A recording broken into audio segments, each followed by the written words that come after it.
guys, so the product that we are trying to launch here is called the Impact Tracker, and it's really used in we're going to use it in the sporting goods industry. It adapts one of Bozeman's patents that has a sensor, and that goes into helmets, which then track the force of tackles. All right.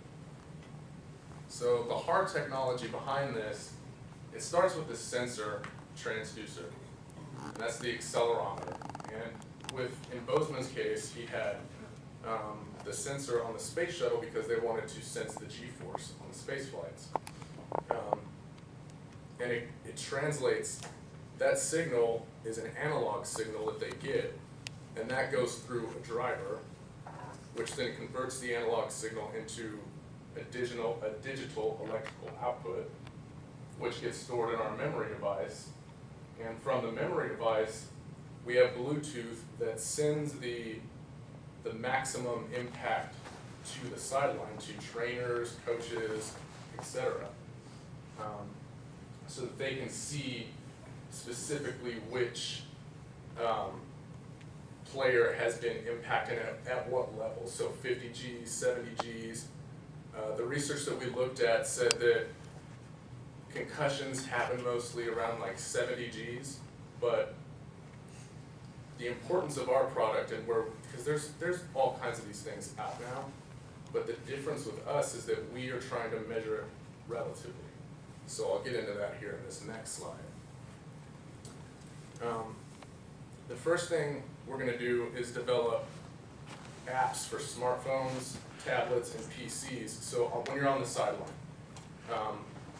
if you're the coaching staff, you have a tablet or some type of device to see, exactly what the force is to any given helmet on the field. And this applies to, we look at it a lot in terms of football. It can go into any type of sport, but the best examples are really in football. So you've got the high school level, the college level, and all of that. And what really differentiates our product is that we've got this proprietary algorithm, right? So, and it works based off of the law of large numbers, which basically means that the more people we have using our product, the better our data gets. I'm trying to think of the best way to put this. So every time, as bad as it sounds, the more people get hit, the more hits we have, and the better our average gets of the average hit. You see what I'm saying? So if you toss a coin, if you flip a coin over and over again, if you only flip it 10 times, a lot of those could be tails, like you might get 8 tails, but you're only flipping it 10 times. But if you flip that coin 500 times, your distribution of heads and tails is going to be the more accurate 50-50. And so when we have more and more hits, we have a better estimate of the average. And so how our algorithm works is we have to rent cloud space from one of the major cloud providers like IBM, Microsoft, Amazon is another big one right now. But basically, we have a cloud provider, and that gives us our platform as a service, our cloud platform. And the benefit of doing that is that we don't have to make this huge initial capital investment in servers and switches to host all of this data that we're storing. Because the benefit of our product is it doesn't just say, so like picture yourself as like a mother of a high school football player, and you have this device on your phone, this app on your smartphone, and it says, 70 Gs, my kid just got hit. Well, what does that really mean, right? That might look like a lot, you might like overreact or something, but what our system does is it takes the average that we have, that long run average that I'm talking about, from all the other schools. So from, Katy, Sci-Fair, we've got all the hits, and every time someone gets hit, it makes our average more accurate. And so when that mother out in the stands is looking at her phone, it'll say that hit is not 70 Gs, it's 20% above average, or it's 20% below average of the average hit.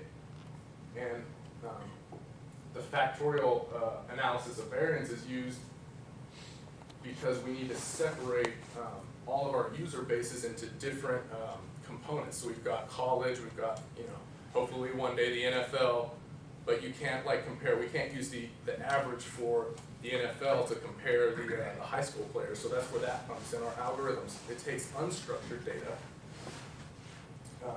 from all the hits, the random hits, and then structures it into different factors or levels. And then we have the average at each level, and then that's how it displays the data in a meaningful way. You understand? So, and it comes back in a crisp user interface with information visualization. And so really the end state is we're providing you a software as a service. So we take that platform that we get from our cloud provider, and that's our input, and we give you more of a service instead of just a product that you buy and you install and you take it out and look at the value. It's more of a long-run contract where it's just like Facebook. So Facebook or Twitter, they get more valuable as they have more data on users, as they have more consumer preference data. Our product gets more valuable as we have more hits because our average gets better.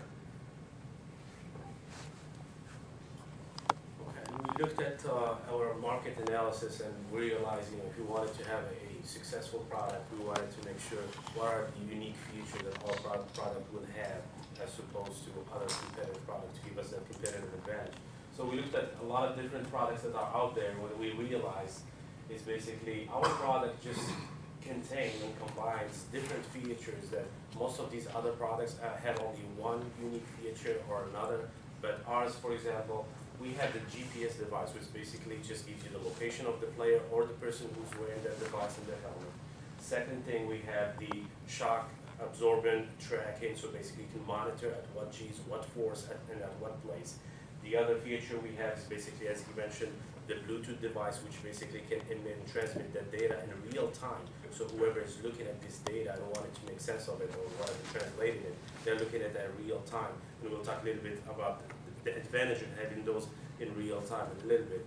And also, we as he mentioned, we have a unique application that will be developed for this product that will actually give you the comparative. So for example, these averages, when you have them, you look at what people supposed to, so when people look at these numbers, it makes sense to them because they are comparing them or benchmarking them with something else, something that's already out.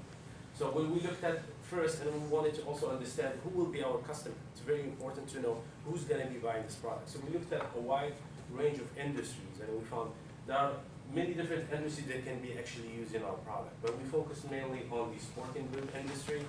And within the sporting goods, we found that football, hockey, snowboard, but maybe we focused on football because we wanted to kind of narrow down as a starting product. We wanted to know how can we maximize and make sure we get the opportunity to develop the product. Also, you can see there, we listed just as to show the potential for this defense. We have also other industry like military and police. There's actually right now, we see some other companies that are also looking into the same thing. How can they implement such a device with the GPS and also to monitor the shocks that they mount in the military helmet, where it tells them, for example, when they are in Iraq, the IEDs, they know when they get hit, how bad it gets hit, and what the location in real time. So it becomes like an alert. There are different ways they wanted to capitalize on it, but we just thought our product already feature all these things and can be used now. It could be a little bit different, but we didn't go too far in other industries. Now our main focus was really football, and we wanted to know who are in football, for example. As I said, football, hockey, snowboard. So for football, as we talked, we have a lot of teams. You have, can you go to the next slide? So, for example, we took football as a sporting industry that we wanted to go with. We looked at who in football would be using.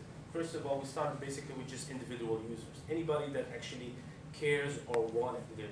Players, parents, anybody really can go buy it online or in store.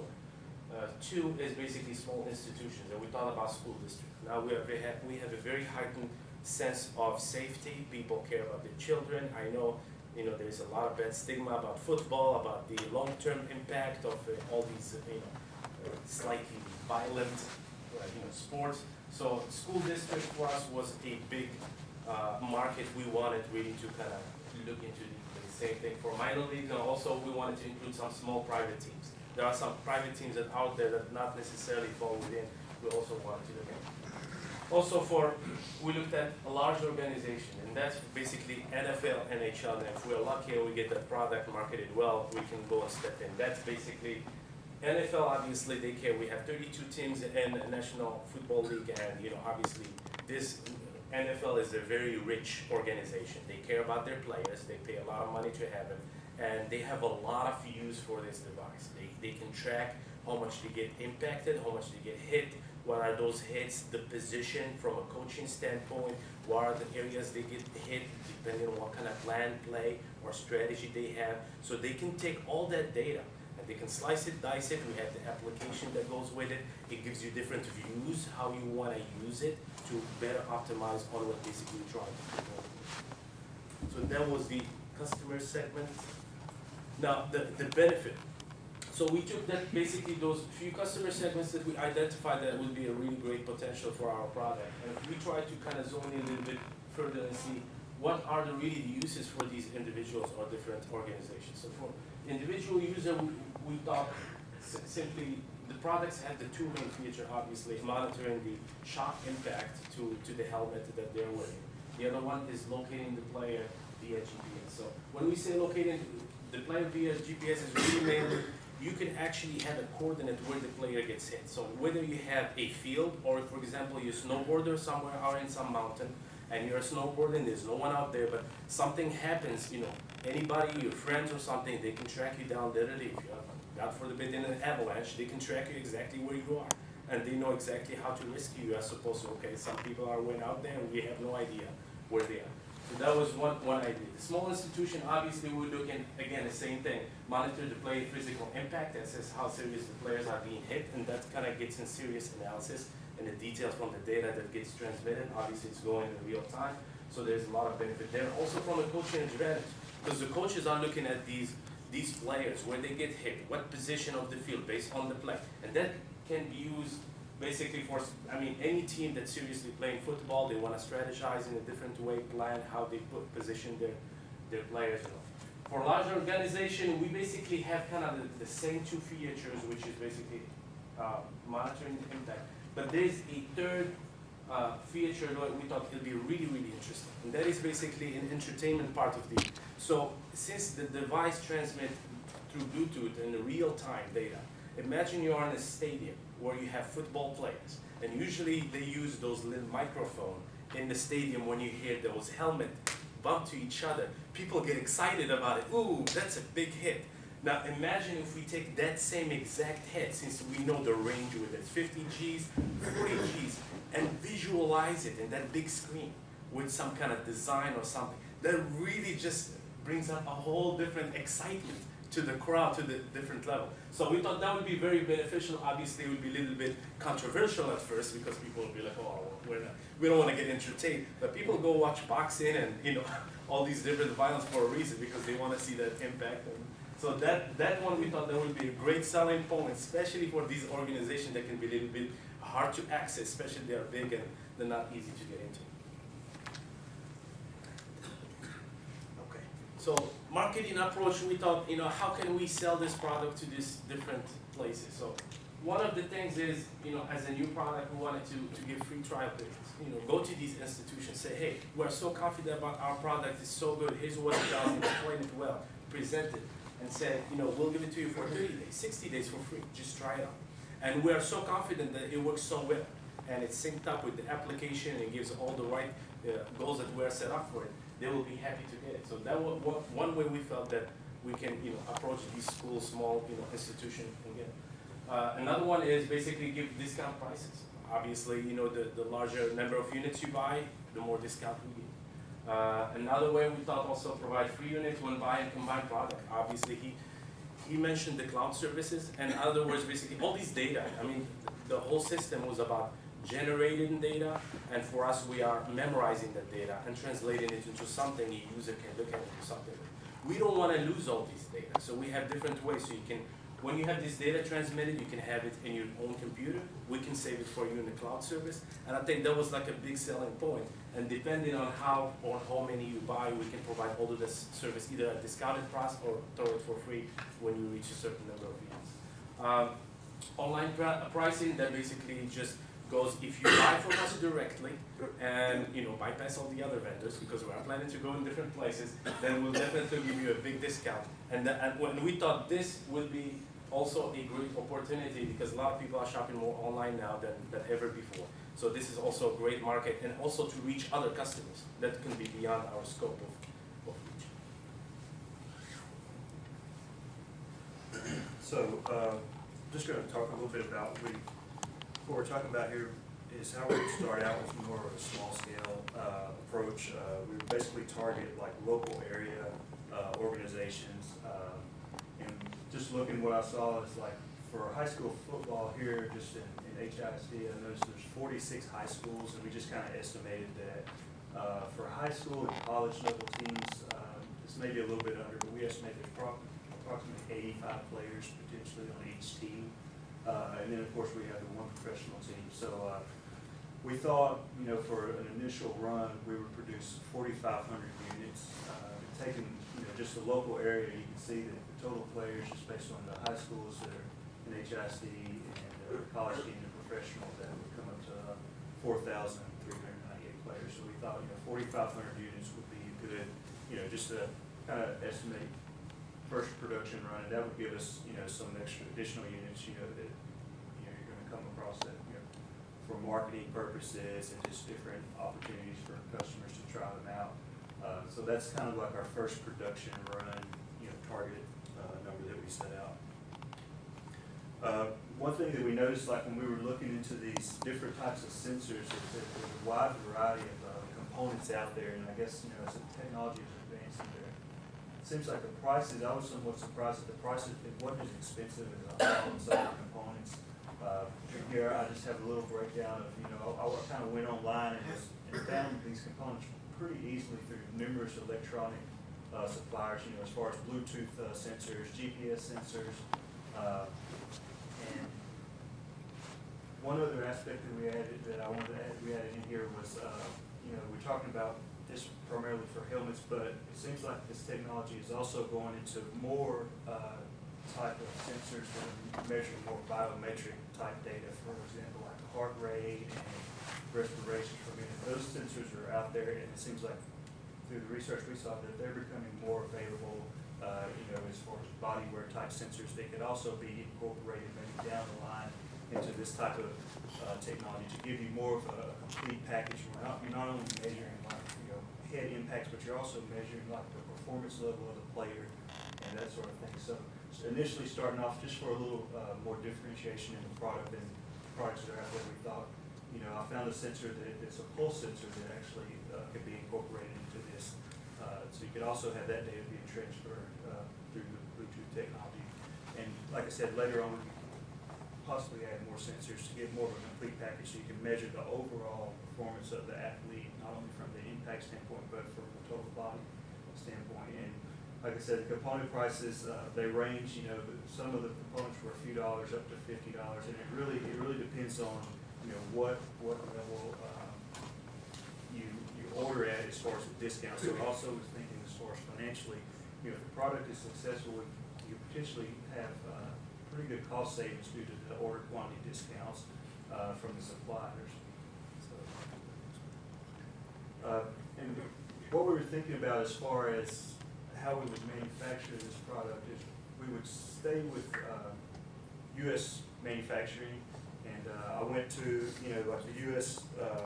Labor Bureau and found actually statistics or labor rates for electronic manufacturing, and we came up with a labor rate of $28, and we thought it would probably take about a half hour production time to manufacture the device. So we took that and came up with just a labor rate per unit of $14, and we combined that with all of our component costs to give us kind of like a wholesale unit cost.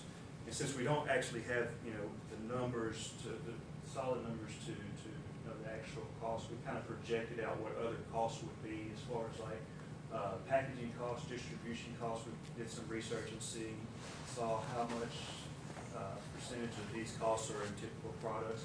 So we applied those percentages to our wholesale unit costs, and that's how we came up with our packaging, distribution, legal fees. We know from the article we read, that's going to be a concern potentially. And, research and development, marketing costs, we applied the percentages based off of our wholesale unit costs to give us what we think of a retail price that kind of falls a little bit in line with what's out on the market. We saw there's one product out there that sells for about $75, and then there's another product that's closer to $200. So based off of our percentages, we're coming in right at 160, 162, and producing 4,500 units. We calculated that we'd be right around $168,000 net profit, just based off of what we had